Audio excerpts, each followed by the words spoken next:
The night my mother stood at the head of the Thanksgiving table and announced to 14 family members that I had failed at everything I had ever tried, I was sitting 6 chairs away holding a glass of sparkling water and a secret that would have stopped the room cold. I didn't say a word. Not that night. I let her talk. I let her build her version of me sentence by sentence, the way she'd been doing it for years, the way a person lays bricks without ever asking if the person trapped inside the wall is still breathing. I had learned, by 31 years of practice, that the moment would come when silence would cost more than speaking. That moment was not Thanksgiving. But it was closer than any of them knew. My name is Mara Voss. I grew up in Claremont, New Hampshire, the middle daughter of Dennis and Roberta Voss, in a house with green shutters and a mailbox shaped like a barn and the unspoken understanding that certain things were simply not discussed. Things like money. Things like favoritism. Things like why my older sister Cassandra got a college fund and a car and a study abroad semester in Florence and I got none of those things and was told that life rewards the ones who figure it out on their own. I figured it out. They just never factored in what I'd do once I did. If you're watching this and something in that first minute already feels familiar, please take a moment to like and subscribe. Drop a comment telling me where in the world you're watching from. I love knowing who's on the other side of this. Let me take you back to the beginning, because to understand what happened at that Thanksgiving table, you need to understand the years that came before it. You need to understand the architecture of the Voss family dynamic, the load-bearing walls of it, the way it was constructed specifically to make certain people smaller and certain people larger, and how it held for so long that even the people inside it stopped questioning whether the ceiling was supposed to be that low. My mother Roberta had a phrase she used so often it became wallpaper. She said it at dinner tables and over phone calls and once, memorably, to my high school guidance counselor during a meeting I had not been told she attended.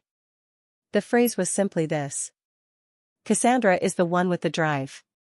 She said it the way other mothers say their child has blue eyes or a gift for mathematics, as if it were a biological fact that had been observed and confirmed and required no further examination.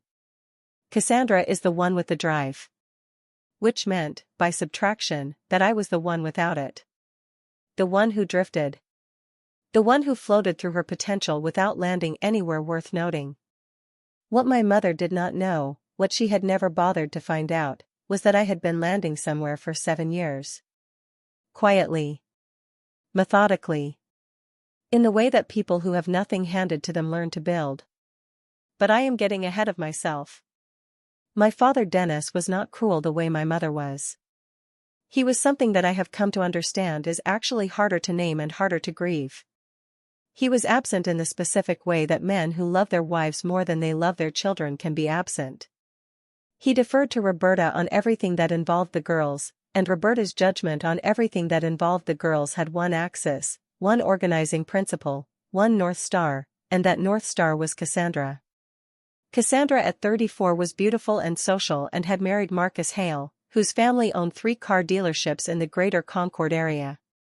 She had 2 children, Braden and Ivy, who were 7 and 5 respectively, and who received the full gravitational force of my mother's attention and love in the way that planets orbit the thing at the center of the solar system. They were the center. They had always been the center. I had learned to exist in the outer rings. When I was 22 and had just taken a job as a junior account coordinator at a mid-sized marketing agency in Boston, my mother told my aunt at Easter dinner that I had landed a little office job. She said little office job the way you might say adequate, the way you might say passable. She was describing a job that required me to manage 4 client accounts simultaneously with a starting salary of $41,000 while paying $1,400 a month in rent on a studio apartment where I slept on a futon for the first 9 months. She called it a little office job, and 14 people at that Easter table nodded as if that was exactly what they'd expected. When Cassandra got her real estate license at 26, my mother threw a party. 25 people in the backyard, a catered spread from the Italian place on Main, a banner that said "Congratulations Cassie" that Dennis hung from the porch himself. When I got my first promotion to senior coordinator at 24, my mother sent me a card with a lighthouse on it and a message that said "Keep going, honey." The card was nice. It was the kind of card you send to someone who needs encouragement.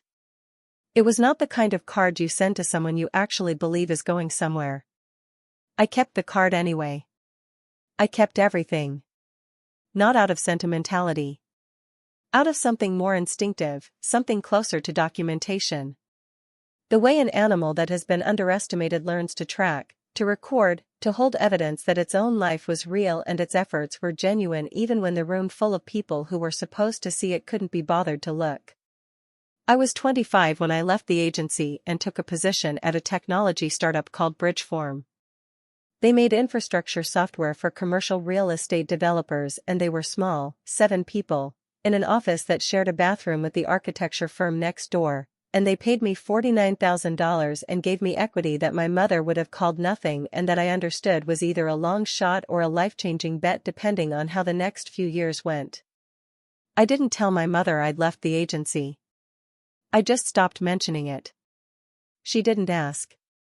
She had stopped asking about my professional life around the time Cassandra's first child was born, because babies were more interesting than spreadsheets, and Marcus had just bought into a 4th dealership, and there was so much to celebrate in that branch of the family tree that nobody noticed the other branch had gone quiet. Quiet and growing. Bridgeform grew. Not in the explosive way that makes headlines and produces profiles in startup magazines, but in the slow, compounding way that real companies grow when the product actually works and the team actually knows what they're doing. By the time I was 28, we had 42 employees. By 29, we had closed a Series B round of $19 million. I had been promoted twice, first to Director of Client Strategy and then, in the spring of my 29th year, to VP of Strategic Partnerships. My compensation package included a base salary of $137,000, a performance bonus structure, and equity that had been repriced twice in 2 rounds. I lived in a 2-bedroom apartment in Cambridge with a view of the river. I had a savings account that would have made my mother's jaw drop if she had ever thought to ask what was in it. She never asked. Marcus bought a boat that summer, and that was what got talked about at the family Sunday dinners I sometimes drove 2 hours to attend. Marcus bought a boat. Cassandra was thinking about a lake house. Braden had started flag football and had real talent, real natural talent, Dennis said, his eyes bright with the particular joy of a man who has invested heavily in one branch and is watching the dividends arrive. I sat at those dinners and ate my mother's pot roast and answered questions about whether I was seeing anyone and deflected further inquiry about my job with phrases like "it's going fine" and "nothing too exciting," and let the conversation return, as it always did, to the people the Voss family had decided were worth the full weight of their attention. I want to tell you about the Thanksgiving 3 years before the one that matters, because it was the first time I understood that this was not going to resolve itself. That the gap was not going to close on its own. That I would have to be the one to close it, and I would have to choose exactly when and how. That Thanksgiving I was 28 and had just been named Director of Client Strategy. I was proud. I was genuinely, quietly proud of it in the way that you are proud of a thing you built from nothing with your own hands and your own early mornings and your own refusal to accept the ceiling someone else built above you. My mother asked me, at the table, in front of the full family, what exactly it was I did for work again. Not because she'd forgotten, but because she'd never truly registered it. I told her. I manage client strategy for a software company. We work with commercial real estate developers to help them streamline their project management infrastructure. She nodded. That sounds complicated. Is it going okay? Then she turned to Marcus and asked about the new inventory system at the dealership. I counted to 4. I drank my sparkling water. I looked at the centerpiece, which was a ceramic turkey my mother had bought at a craft fair in 1994 and placed on every Thanksgiving table since. I thought about the thing I was building. The thing they didn't know about. I thought about the equity and the growth projections and the conversations I'd been having with our CEO about what the company's trajectory looked like over the next 3 to 5 years. I thought about patience, about timing, about the particular power of a person who has stopped trying to be seen by the people who refuse to look. I thought about the moment when the room would have no choice. I decided that night it was not going to be that Thanksgiving. That Thanksgiving I was not ready. But I was filing it. The image of my mother's eyes sliding past me to Marcus. The question that wasn't really a question. The ceramic turkey. I was filing all of it. There are things you learn when you grow up as the one without the drive. You learn how to be invisible, and invisibility, deployed correctly, is not a weakness. It is a weapon. Because the person who doesn't see you doesn't prepare for you. They don't guard against the thing you're building because they have already decided you're not building anything worth noting. My mother had decided that a long time ago. She would not be ready. 2 years before the Thanksgiving that matters, Bridgeform began acquisition conversations with a company called Arrowhaven Capital.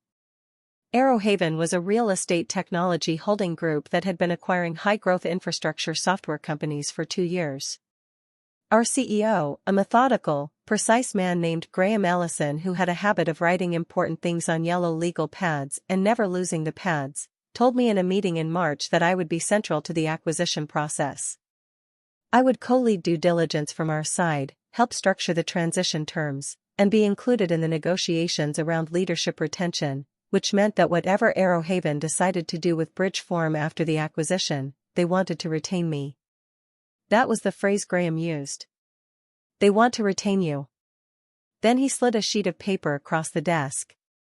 On it was a preliminary offer for my equity payout based on the acquisition valuation range they were working with. I looked at the number. I looked at it for a long time.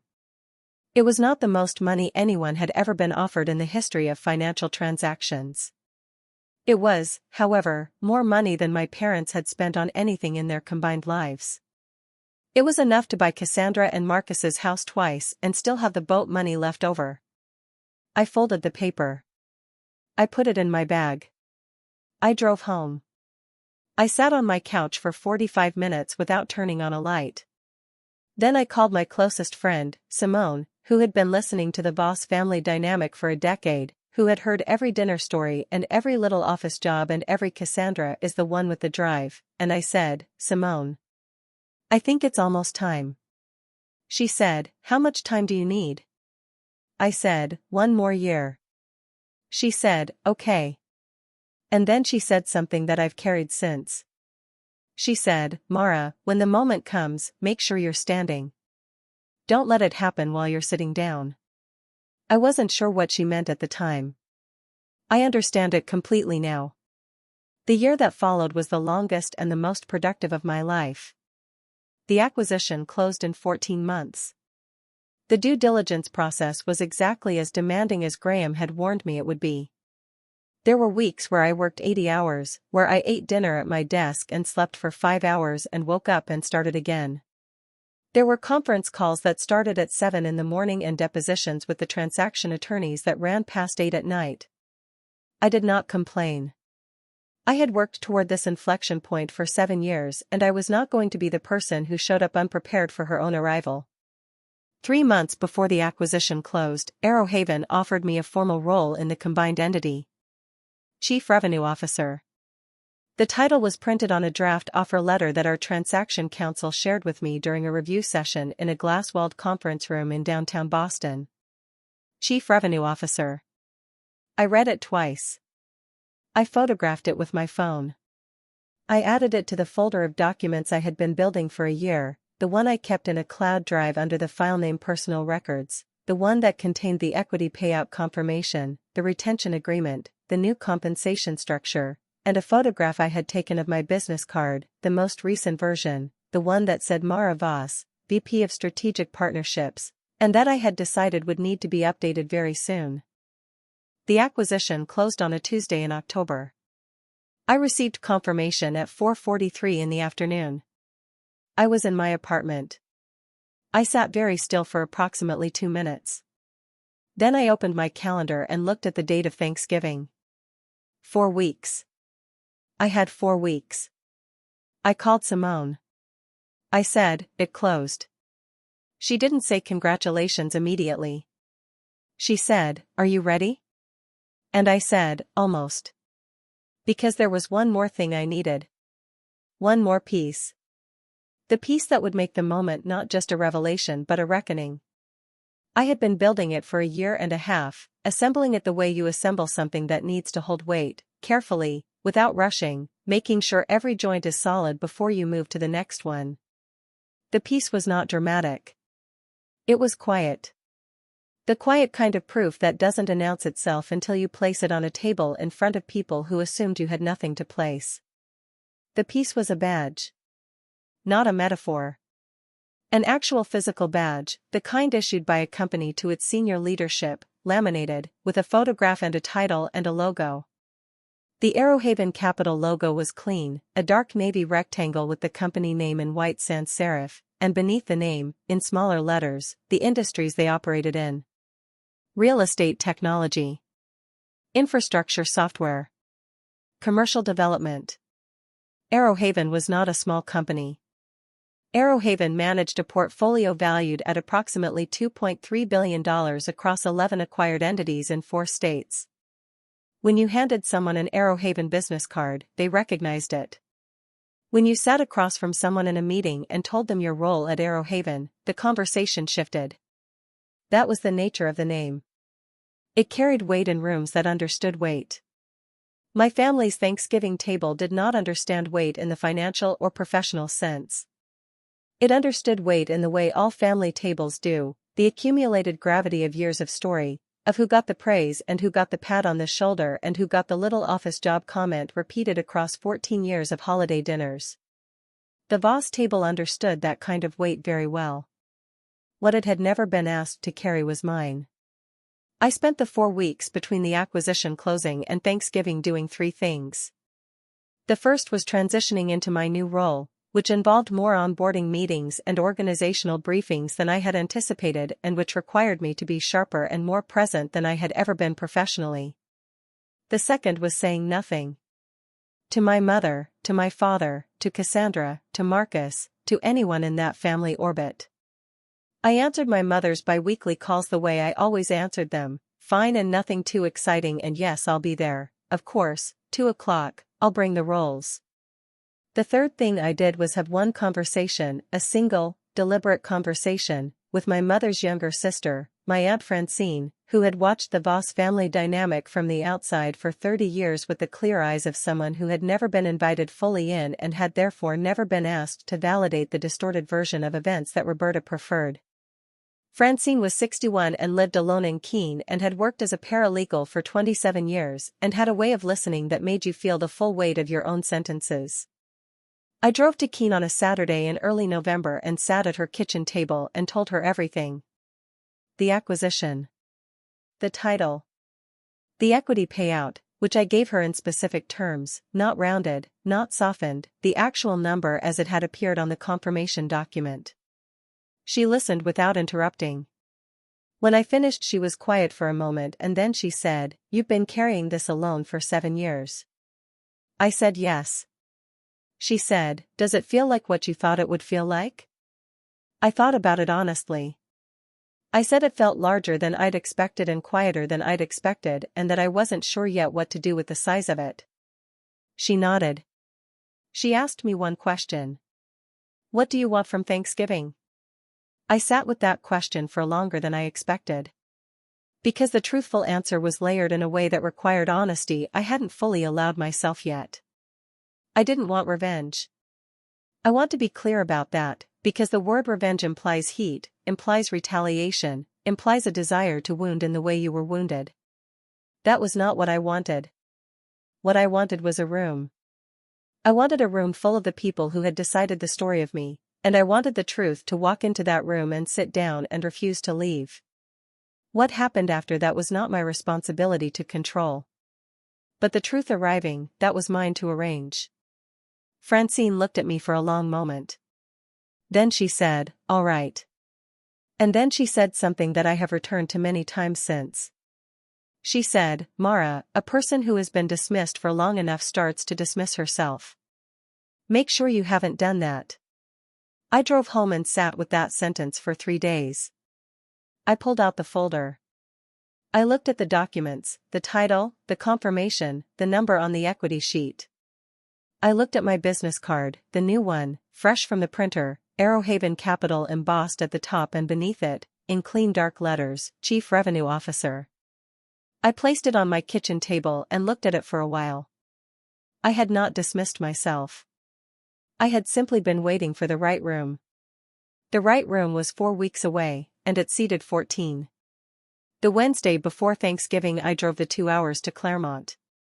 My mother had called twice that week, once to confirm I was bringing rolls and once to tell me that Marcus's parents were joining this year, which brought the table to 16, and that she was very excited because Marcus's father had recently sold his stake in a commercial property and they were celebrating. Wasn't that wonderful? I said yes. I said that was wonderful. I did not say anything else. I arrived Wednesday evening to help with setup, as I had done every year, the invisible labor of the family member nobody worries about because she's always fine, she never needs anything, she figures it out on her own. My mother was in the kitchen when I arrived. She hugged me and immediately handed me a dish towel and pointed at the turkey roasting pan that needed scrubbing. Dennis was in the living room watching a game. He nodded when I came in. Cassandra and Marcus arrived an hour later with Braden and Ivy and a bottle of wine they handed to Roberta like an offering. My mother exclaimed over the wine as if it were a significant gift, holding it to the kitchen light and reading the label aloud. Marcus, you always know the good ones. Marcus smiled the smile of a man who has been told he has excellent taste for so long that he has stopped questioning it. Braden and Ivy ran through the house the way children do in spaces that belong entirely to them. I finished scrubbing the roasting pan. I dried it. I put it away. I did not open the wine. Marcus's parents, Gerald and Patricia Hale, arrived Thursday morning, silver-haired and comfortable in the way that people who have always had enough money are comfortable, the ease of it worn into their posture. Gerald Hale was a broad, loud man who laughed at his own jokes and spoke over people in a way that he'd long ago stopped noticing. He shook Dennis's hand with both hands and called him partner. He acknowledged me with a smile that was technically directed at me but landed somewhere slightly to my left. Patricia Hale was warmer.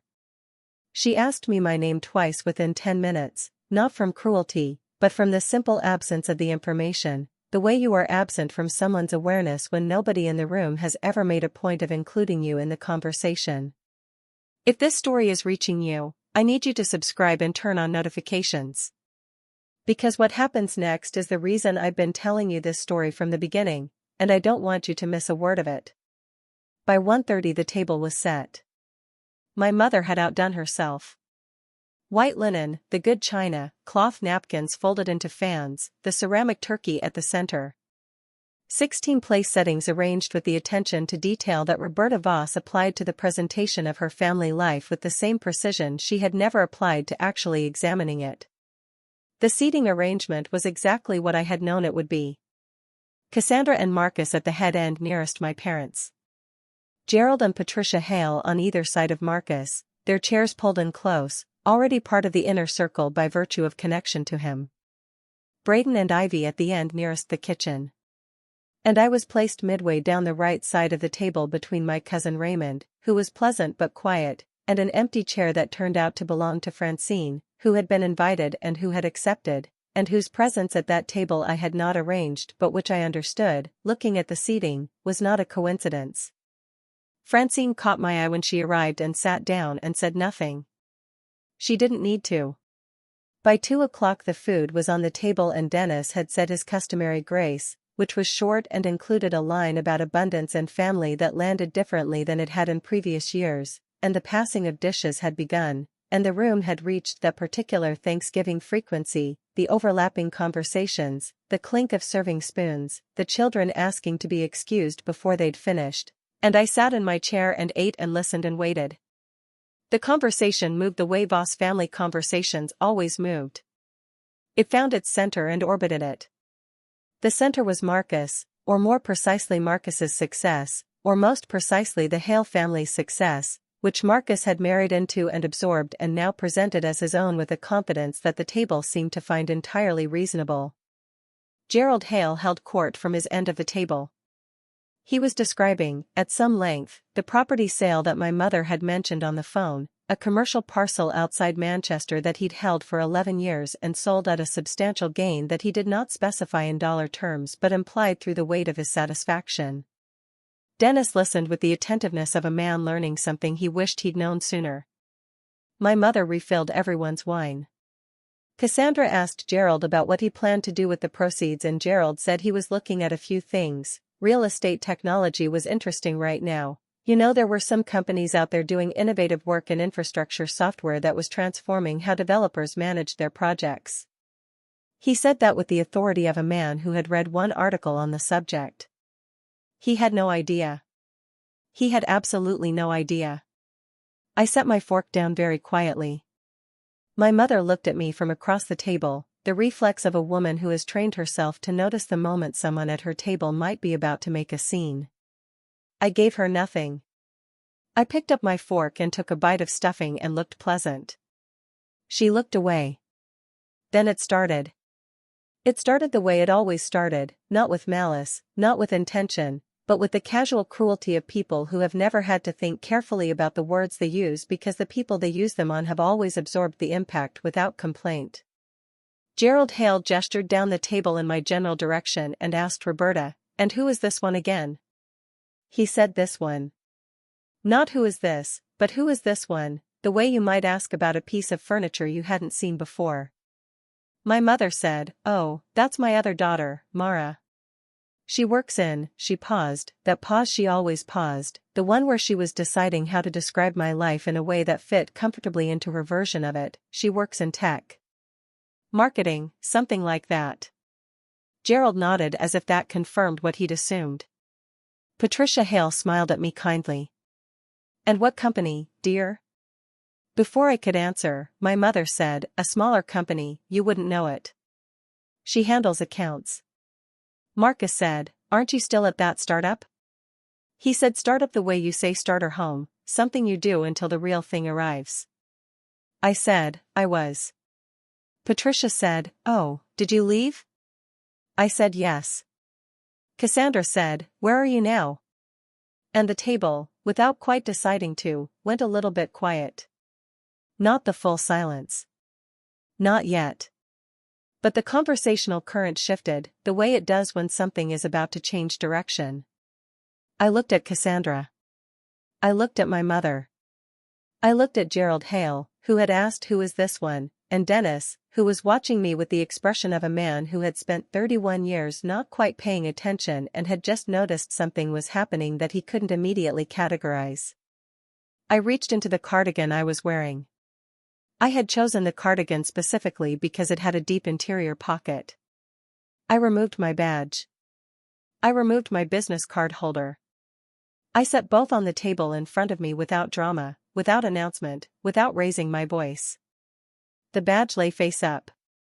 The Arrowhaven Capital logo was visible from 6 feet in any direction. Beneath the logo, in the photograph, my face, composed, unsurprised, the expression of a person who has been waiting for this specific moment for 4 weeks and is not remotely surprised to find herself in it. Beneath the photograph, in clean dark letters, the title. Chief Revenue Officer. I took a card from the holder and placed it on the white linen beside my plate. Then I looked up and I said, "I'm the Chief Revenue Officer at Arrowhaven Capital. I manage revenue strategy across 11 portfolio companies. Our total portfolio value is approximately $2.3 billion. Gerald Hale's fork stopped moving. The silence arrived then. The full silence. The kind that doesn't happen accidentally. The kind that means the room has just received information it did not have a category for and is taking a moment to build one. Gerald stared at the badge. He stared at it the way a person stares at something that is refusing to resolve into something he can dismiss. His mouth opened slightly. He closed it. Cassandra looked at Marcus. Marcus looked at the card I had placed on the table and his expression did something that I had never seen Marcus Hale's expression do. It recalibrated. Patricia Hale looked at me with the particular brightness of a woman who is genuinely delighted to have been wrong about something. My mother, Roberta Voss, who had been refilling Dennis's water glass when I spoke, set the pitcher down on the tablecloth without finding the coaster. She looked at me and in her face was the sequence of things I had been watching for. First, disbelief, the first pass refusal of information that doesn't fit the established model. Second, recalculation, the hurried internal arithmetic of a woman realizing that the story she has been telling about her daughter for 7 years is not the story that was actually happening. Third, something more complicated than either of those, something closer to the understanding that the room had heard both versions simultaneously and would now decide which one to believe. Dennis said, "Mara, when did this happen?" I said, "The acquisition closed 3 weeks ago. I've been building toward it for 7 years." He said it very quietly. He said 7 years the way a man says a number he understands is a verdict. My mother said, "You never told us." I said, "I told you what you asked about." Nobody asked. Francine, beside me, said nothing. She picked up her wine glass. She looked at the table. She looked at Roberta. She took a sip. The room found its voice again in fragments. Gerald Hale cleared his throat and said, "Arrowhaven, I've heard of Arrowhaven." He said it as if recovering a fact he'd known all along. Patricia said, "That's remarkable, Mara, truly, how wonderful." Braden asked if he could have more cranberry sauce. The moment diluted slightly, the way moments do, back into the ordinary current of dinner. But something had permanently shifted in the chemistry of that table, the way the introduction of one new element changes a compound entirely. Because the story my mother had been telling about me, the little office job, the handles accounts, the smaller company, you wouldn't know it, that story had been told in front of Gerald and Patricia Hale and it had been revised by evidence in the same breath. In the same meal. In front of everyone. My mother looked at me from across the table. I looked back. I did not look away. She picked up her wine glass. She set it down without drinking. She said, "We're so proud of you, Mara." Her voice was careful. Practiced. She had found the sentence quickly, I'll give her that. She was a skilled navigator, my mother, always finding the phrase that put her back at the center, the loving mother who of course was proud, who had always known. I said, "Thank you, Mom." And I let those 3 words carry everything they needed to carry, which was the full weight of 7 years of nothing too exciting and a smaller company, you wouldn't know it, and the 2-hour drives I'd made to scrub roasting pans and bring rolls and be the one who was always fine, always figured it out, always needed nothing. Those 3 words did what no speech could have done. They were generous and they were devastating, and I said them quietly, the way Simone had told me to say things, standing, not sitting, and then I reached for the cranberry sauce and passed it to Braden and the Thanksgiving dinner continued. What happened in the hour after dinner is what I want to tell you about now, because the confrontation at the table was the stone dropping into the water, and the hour that followed was the ring spreading outward in every direction. Gerald Hale found me in the kitchen while I was covering the leftover turkey. He came in quietly, which was not his natural mode, and stood at the counter and said, "I looked up Arrowhaven on my phone." He held the phone toward me. The company profile on a financial news site, the portfolio summary, the leadership page. I waited. He said, "You're on the leadership page." I said yes.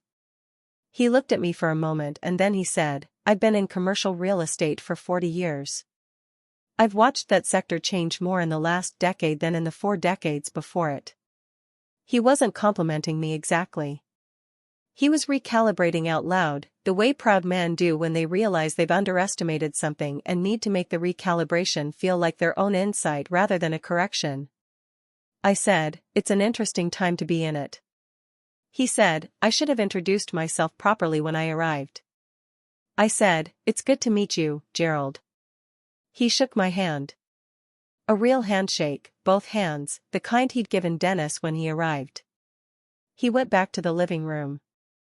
I finished covering the turkey. Cassandra came into the kitchen 20 minutes later. She leaned against the counter with her arms folded the way she'd leaned against counters since she was a teenager, and she looked at me with an expression I had not seen from my sister in 31 years of looking at her expressions. She said, "Mara, I genuinely didn't know." I said, "I know. She said, Mom always made it sound like you were fine but not going anywhere. I said, I know that too. She said, is that why you never told us? I thought about how to answer honestly without being unkind, because Cassandra was my sister and she had not chosen to be the one the family invested in any more than I had chosen to be the one they decided had no drive. She had been handed a role in this family story the same way I had, and neither of us had written it. I said, I stopped telling you things because telling you things meant they'd get filtered through Mom, and by the time they arrived back at the table they didn't sound like me anymore. She was quiet. She said, that's fair. Then she said, you're going to have to explain the equity payout to me sometime because I need to understand how that works. And I laughed. A real laugh. And she laughed too, a little surprised by it, like neither of us had expected to be standing in our mother's kitchen laughing together the way we used to laugh when we were girls and the family roles hadn't hardened yet into the shapes they'd held for 20 years. That was the moment I allowed myself to feel what I had not let myself feel at the table. The rightness of it. Not triumph. Rightness. The specific feeling of a true thing being true in a room full of people who'd been living with the false version for a long time. My mother found me at 7 o'clock, when most of the guests had started drifting toward coats and goodbyes. She came to where I was standing by the window in the den and she stood beside me and looked out at the driveway where the cars were parked. She didn't look at me.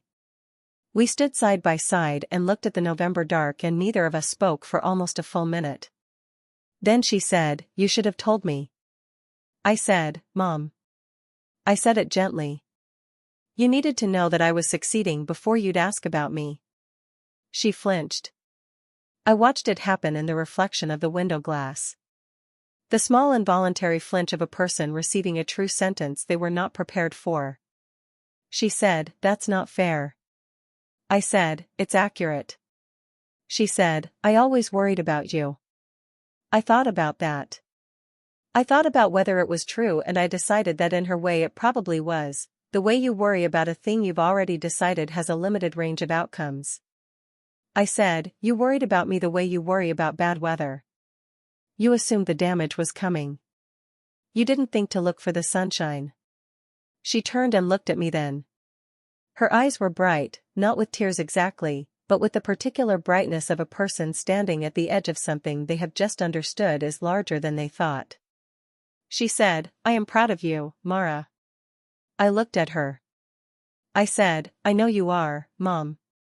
Right now, in this moment, knowing what you know tonight, I know you're proud. What I needed was for you to be curious when you didn't know.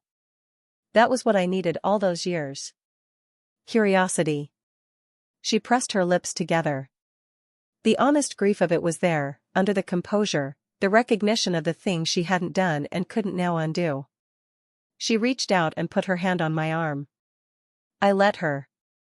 We stood there in the window of her den for another moment and then Dennis called from the front hall that Francine was leaving and she should come say goodbye, and Roberta squeezed my arm once and walked away. I stood at the window alone and looked at the driveway and thought about 7 years and what they weighed and what they'd been worth. The last car pulled out at 8:30. I helped my mother with the dishes. Dennis put away the chairs. Nobody said anything significant. The significant things had already been said, at the table, in the kitchen, by the window, in the specific grammar of a family that was being asked, for the first time in a long time, to hold a version of itself it hadn't rehearsed. I drove home in the dark. 2 hours on roads I could have driven without thinking about them.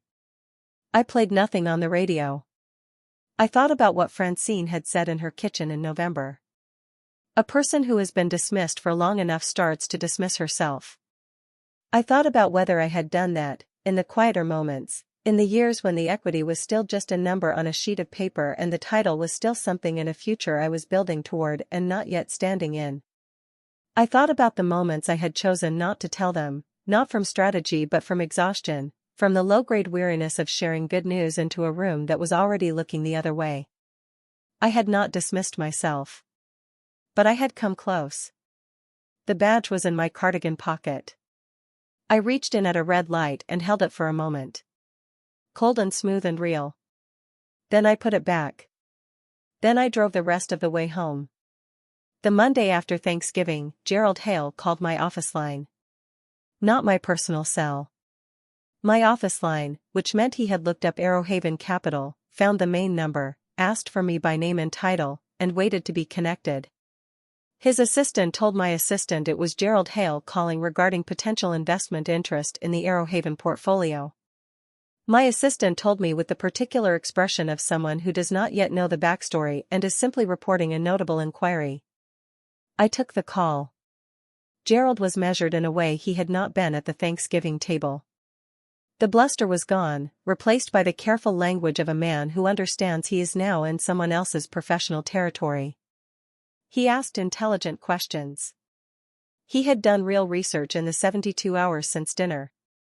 I answered his questions with the same calm I had used when I placed the badge on the white linen, and at the end of the call he said, "I'd like to set up a formal meeting with your team if that's something you'd be open to." I said I'd have my assistant send over some available dates.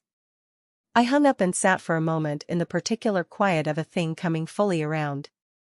I did not call my mother to tell her. Some information arranges itself without assistance. The call that mattered more came 4 days later. It was Cassandra. She called on a Thursday evening and she didn't have an agenda. She didn't want anything.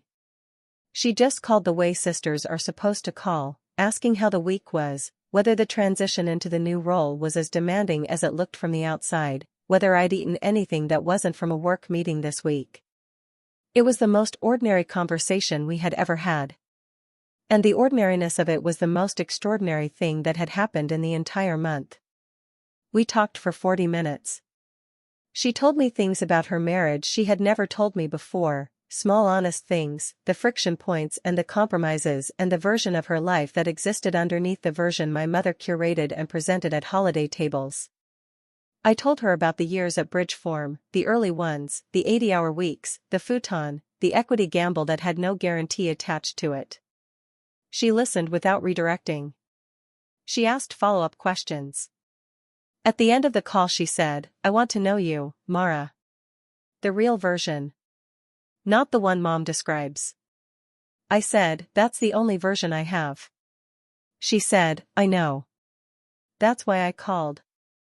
After we hung up I sat in my apartment and looked at the river and thought about what had been lost in the years of that family's version of us both and what was, maybe, still possible to recover. Not everything. You cannot recover time. You cannot go back and insert curiosity into the years it was absent.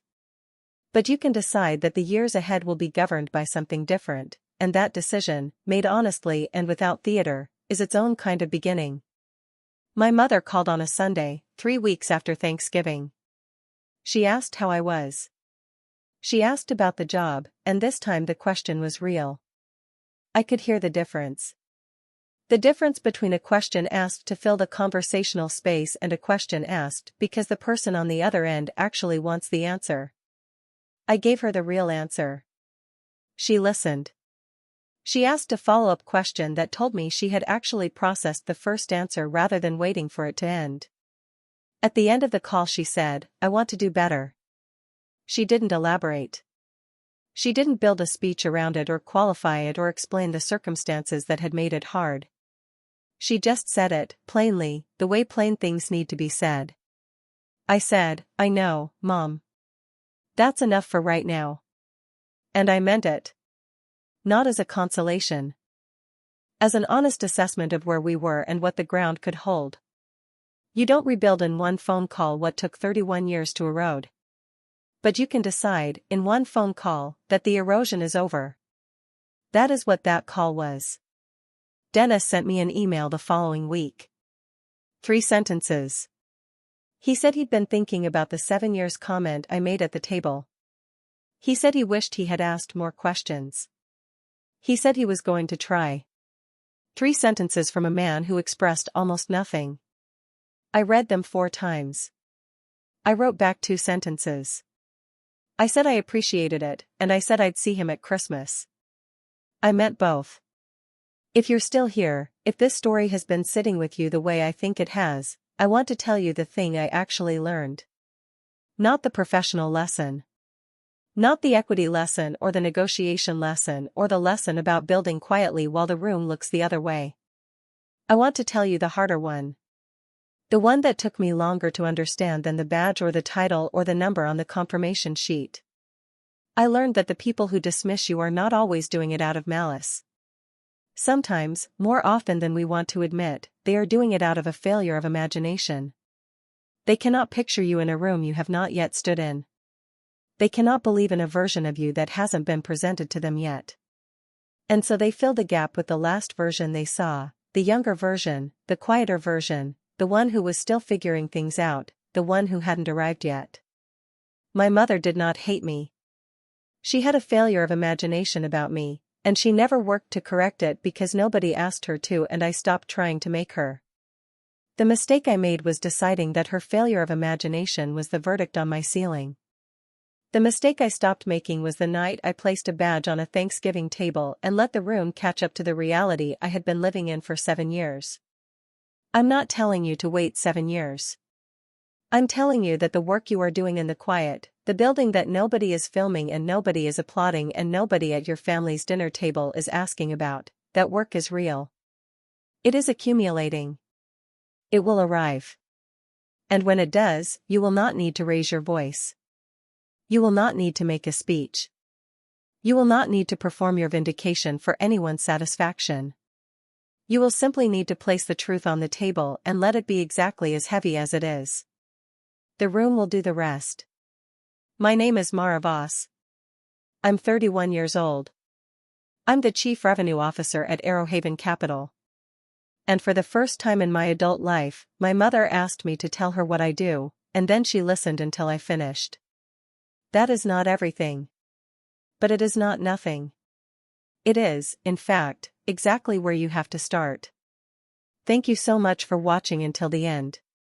If you love this story, check out the other videos on your screen right now. I think you'll really enjoy them. And don't forget to subscribe if you haven't already. I'll see you in the next story.